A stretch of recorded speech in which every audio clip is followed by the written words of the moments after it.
push-ups or something. Oh, I was thinking sit-ups. Leg presses. Oh, welcome to the Full Octane Garage today. Today we have Paul Thompson with us, and he's sharing his 1952 Jaguar XK120. And it's a pretty incredible story. This is one tough old guy from what he did. Old? Old? This is one tough guy. Now we're talking. James Smith to my left. Sorry. Paul Thompson to my right. He's the tough one. So today we did a little drive in the car, did some video footage you'll see shortly, and it is a really, really cool car. Well, thank and how many times did I tell you you should not buy that car? Did you ever tell me that? I did. I said, Paul, don't buy that car. I said, probably 20. You know, and I'll tell you right now, I was wrong. You heard that? It's on camera. It's on camera. Ooh. Now, you weren't originally looking for an XK120. You were looking for a particular type of car. Actually, I was looking for an XK120 or 140. Or a Lamborghini. Right. That's Yeah, where I was not headed. Or KLM. And I kept finding rebuildable bodies. And I kept having JD go online and look at them. And I kept having him call me back and say, walk away. He said, you're going to have more in it than you can ever afford to put in it. And he said, you'll never get it back. And you'll be scared to death to drive it because you got so much money in it. So that's when I found this car. And I had JD go online, and he actually said, you need to buy it. It's perfect for what you want to do.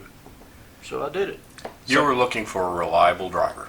Something you can get out and enjoy. I think we're all like this, or at least I know the three of us are. If I own it, I'm going to drive it. I don't want to look at it, which I do. I don't want to have to rub on it all the time, which I do. But I actually want to drive it, and I want to go out amongst the idiots, and if somebody hits it, I don't want to cry for a week.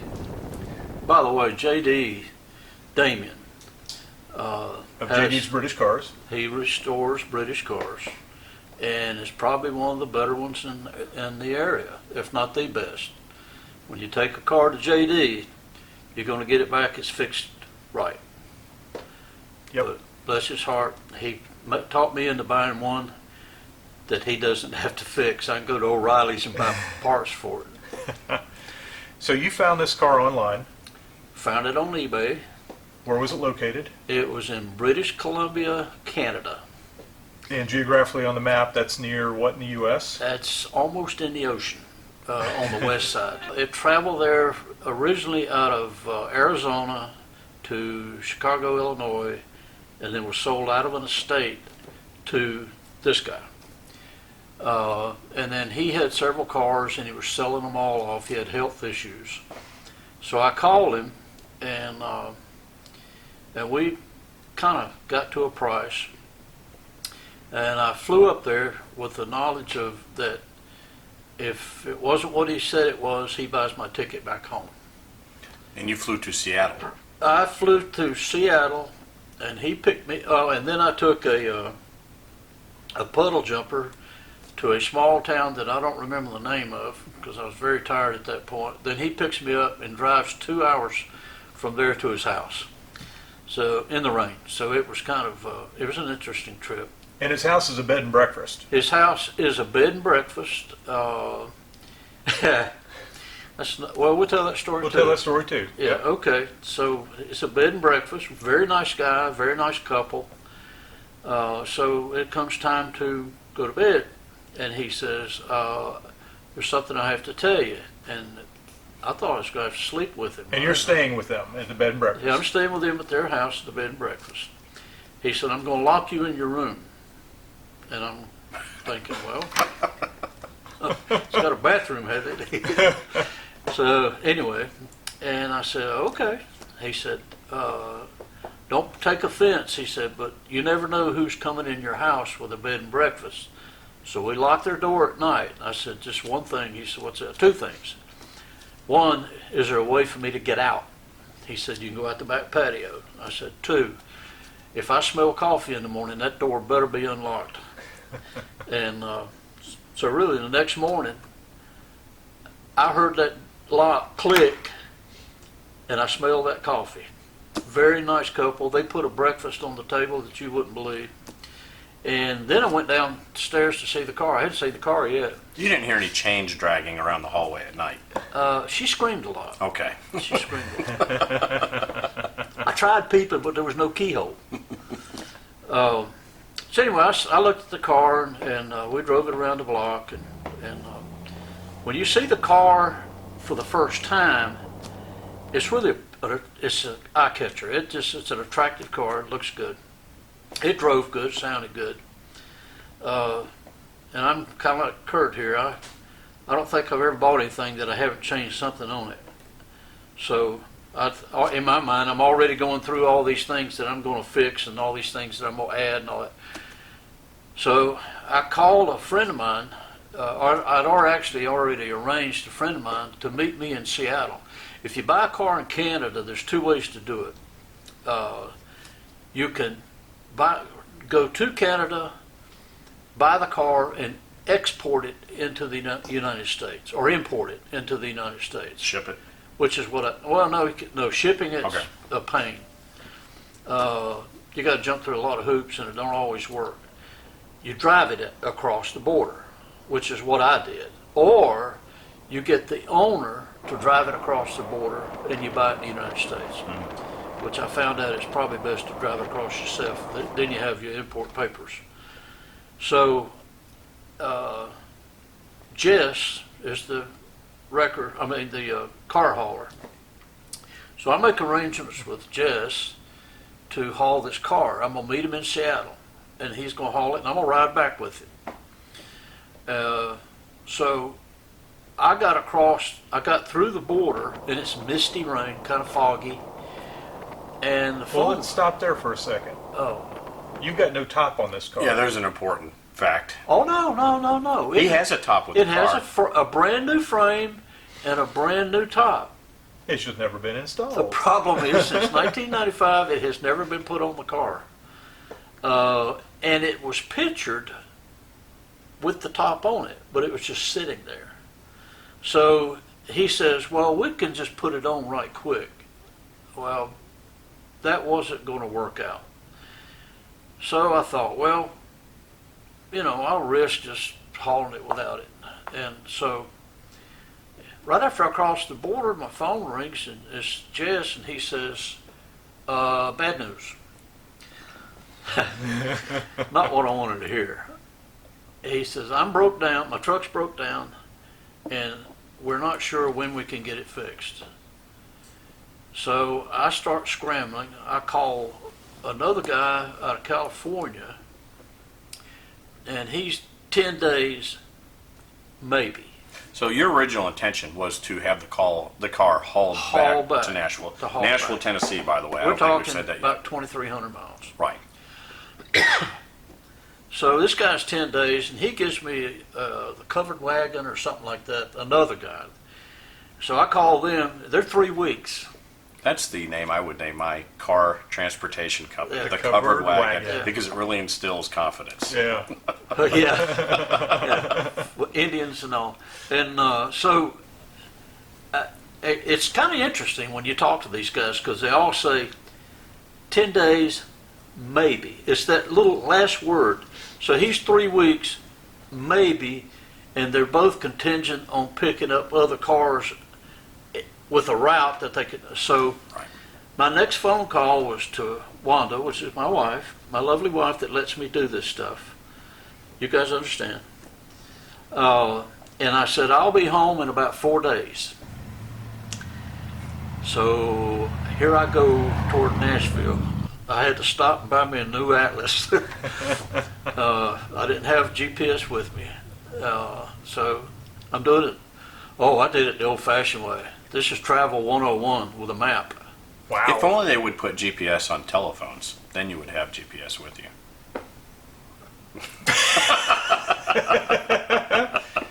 Like Waze? But anyways, Any Waze? think it's called Google Maps. I discovered that. So anyway, I'm heading home, and the things that happened on the way were, actually everybody said, would you do it again? And I would, because my mom, when I was young, used to call me Rock, and she always said, because you're my rock. But I understand after later in life that it was because my head is hard. So anyway, I strike out, and I figure out that the car will not run but about 60 miles an hour, because if you run any faster, it gets hot. Later on, I found out the radiator, the core was clogged up, and another story. So I'm running about 60 miles an hour. Well, I don't know if you've ever driven across the desert, but early in the morning, this is in May, early in the morning you freeze to death. Then about 11 o'clock you start peeling the clothes off. Now remember, I don't have a top on this thing. It's a PG show. Let's be careful there. Oh, I didn't go too far, did I? No, Okay. not yet. But all I had with me was a little jacket. It had a little fleece in it, but so I stopped at a Walmart and I bought a hoodie. I thought, well, if you're gonna be crazy, you might as well have some people shooting at you, because I'm gonna wear me a hoodie. So in the mornings, I would put the hoodie on. I swiped a towel out of the motel, but I'm not going to tell you which motel it was. So I took the towel and wrapped it around my neck, and now I got my jacket up like this with the towel and the hoodie. So now this is all I got. I probably got 200 of those. I got about 20 from the trucks, the horns.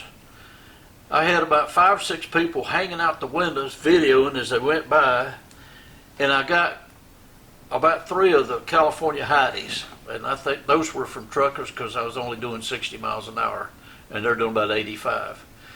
But it was an experience coming across that desert, because it was cold, and then it was hot, and then it was cold. So then I don't know if you've been out there, but the straightaways look like there's about 6 or 8 miles long. And they have a gradual grade to them. And about the time I hit the top of those grades, that car was running hot. And I was praying the whole time that it was about 6 miles down the other side, so I could coast a bit. And bless his heart, this old guy, he had put a piece of PVC pipe in one of the radiator hoses, and it exploded. Thank God it exploded and I saw an exit, because it just steam whatever and that gauge just disappeared. I popped off there. There was a Lowe's and a Home Depot. Thank you very much. So I stopped, walked up, got a piece of brass and put in there, and I filled that radiator with a styrofoam coffee cup at about 200 trips into the rest stop. Getting a cup of water at a time, because that's all I could find. I was dumpster diving. I was down in the trash trying to find something to fill this thing with. Anyway, so I got that done, and we. So about how many miles into the trip was that? That was probably 600 miles maybe, and it didn't last long. It got hot enough to. That got hot, and I thought it had ruined the engine, but it didn't bother it at all. But it got hot enough to take that plastic out. But overall, it was a lot of fun. So now you had another adventure, though, with tires. Oh, yeah. How many miles into the trip was that? I don't recall. That's probably Day number 2? that's about day number 3. Okay. I stopped. You had brand new tires on the car when you bought it. The other guy told me, said it's got brand new Michelins on it. Back in 1992. Yeah. Is that what it was? Yeah. Pretty close. Pretty close. He said 1992, very likely. So I looked at the tires, and they look brand new. They look great. And Michelin's, so I had breakfast at Cracker Barrel, and I came out, went to the service station, and about 5 motorcycles pull up, and they jump off and said, "Do you mind if we look at your car?" And I said, "No, help yourself." I'm pumping fuel in it. Kind of about the same way. Do you mind if we dance with your date. Well, you know, he's pretty big boys. What am I going to say to 5? Anyway, please don't do that again. Edit that out. Anyway, this guy's standing up there and he said, "You know you got a flat tire up here." And I said, "Yeah, that's real funny." He said, "No, seriously, sir, you got a flat tire." And sure enough, it was flat. Luckily, which is very unusual nowadays, this particular service station had an air pump. So I thought, well, I'll pump it up. And I asked the guy, I said, "Is there a tire dealer close by?" And he said, "About a half a mile down the road." So I pumped it up. Sure enough, went down. It was a Firestone dealer. And I told him my story. "I'm passing through town. I got a flat tire. Can you fix it?" And he said, "Sure." He said, "We'll get it right on the rack." So I went in, sat down, got me a free cup of coffee. And the kid walks in, he tells this guy, manager, something. He comes over to me and he says, "We can't fix that tire." I said, "Did I tear it up?" He said, "No, sir." He said, "They're more than 10 years old." I said, "How old are they?" And he said, "I think they're about 15 years old." And he said, I said, "Seriously?" Anyway, so I bought a new set of tires. Now, You know, it was really because they weren't Firestones. That's really what they were getting you at. They I said, "We don't wish. do Michelins." Yeah. Oh, and later he gave me a bag full of receipts and stuff, and I found a little ad that he had torn out. It says, 4 Michelin tires for sale, like new. There you go. The man saved everything. As a matter of fact, he gave me 2 books here that have everything about that car when it was built. The builder in 1995 was a retired airplane mechanic. He restored World War II bombers and fighter planes for 35 years. So quite an interesting story. I got newspaper articles and the whole. It's got a history. It's got a good history. It's got a good pedigree.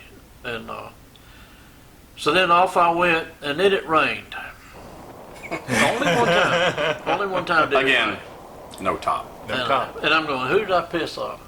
So I'm riding along there. Well, you know, the theory is if you go about 60 miles an hour, that rain will come up on that windshield and go right on over. Well, that theory sucks.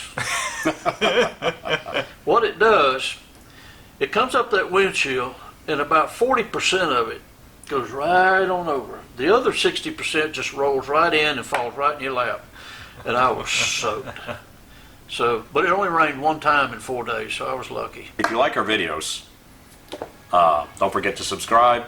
Click the notification button so you'll be notified of future videos to come. Leave comments in the bottom. Let us know what you think. If you have a story you want to share, leave us a comment and tell us what happened to you, or give us a ring and let us know. Maybe we can have you on the full Octane Garage.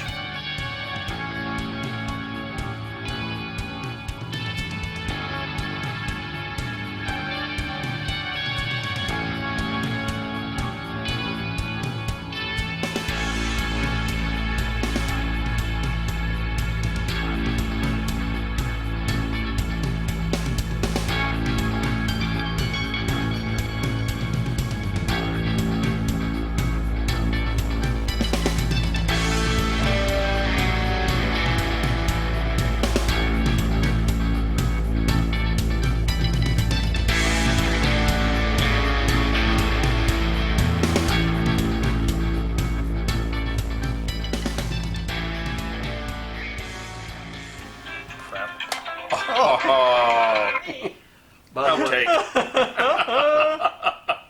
don't mind us. This is a professional. by the way, when operation. that goes off, you can hear it because that's just video and audio up there. Touche, right? Yeah. Is your phone on vibrate? No. But I'm not very popular, so I don't get mine's not calls. One moment, please. You're not going to edit all this out because oh, there you go. Some of We it's stick it at blue- the end. Yeah, at the end. Okay, long story.